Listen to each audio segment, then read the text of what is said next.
ऐसा सरकारी कर्मचारी जो सुबह गांव के पोस्ट ऑफिस की चाबी खोलता है, लोगों के बैंक अकाउंट संभालता है, आधार से पैसे निकलवाता है, सरकारी योजनाओं का पैसा पहुंचाता है, डाक भी बांटता है, इंश्योरेंस भी बेचता है और ज़रूरत पड़े तो पूरे पोस्ट ऑफिस को अकेले चला देता है।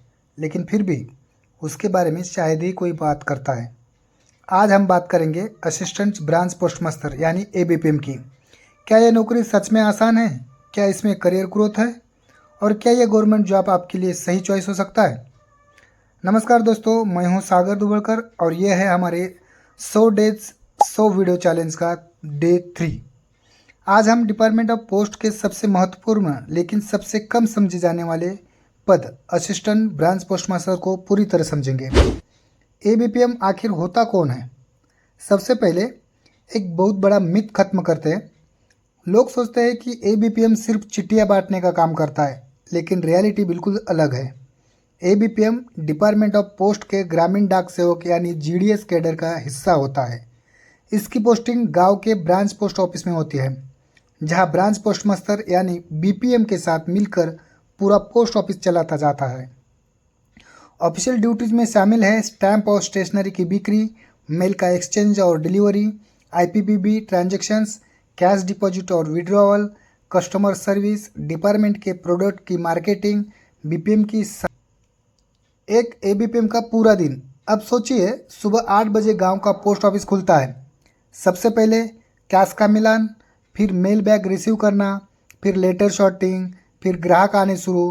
कोई पैसे जमा करने आया, कोई पैसे निकालने आया, कोई आधार आधारित बैंकिंग, कोई स्पीड पोस्ट, कोई रजिस्टर्ड लेटर, कोई इंश्योरेंस प्रीमियम जमा करने। फिर दोपहर में गांव में जाकर delivery letter, registered article, government notice, pension payment और अगर बीपीएम छुट्टी पर है तो पूरा ऑफिस अकेले संभालना। क्या सिर्फ डाक बांटनी पड़ती है? बिल्कुल नहीं। आज का पोस्ट ऑफिस सिर्फ लेटर डिलीवरी वाला डिपार्टमेंट नहीं रहा। आज एक एबीपीएम एक बैंकिंग करस्पॉन्डेंट भी है, एक डिजिटल सर्विस प्रोवाइडर भी है, एक इंश्योरेंस एडवाइज़र भी है और कई बार गवर्नमेंट स्कीम का सबसे भरोसेमंद चेहरा भी। सैलरी कितनी मिलती है? अब सबसे बड़ा सवाल, सैलरी कितनी? एबीपीएम की salary regular central government employee की तरह पे मैट्रिक्स में नहीं होती है। इन्हें मिलता है टीआरसीए यानी टाइम रिलेटेड कंटिन्यूटी अलाउंस। वर्तमान व्यवस्था में शुरुआती मासिक टीआरसीए लगभग 10,000 से शुरू होती है, जिस पर लागू भत्ते और प्रोत्साहन अलग हो सकता है। आईपीपीबी और अन्य व्यावसायिक कार्यों पर अतिरिक्त प्रोत्साहन भी मिल सकता है। सटीक राशि कार्य घंटों और लागू नियमों पर निर्भर करती है। क्या प्रमोशन होती है? अब सबसे बड़ा सवाल, क्या जीडीएस की नौकरी में करियर खत्म हो जाता है? बिल्कुल नहीं। यही सबसे बड़ी गलतफहमी है। एक एबीपीएम डिपार्टमेंटल एग्जाम यानी एलडीसी के माध्यम से postman, sorting assistant, postal assistant, inspector of post और आगे ग्रुप बी तक भी पहुंच सकता है, अगर सही तैयारी की जाए तो। अब इसके एडवांटेजेस क्या है? एबीपीएम बनने के फ़ायदे क्या है?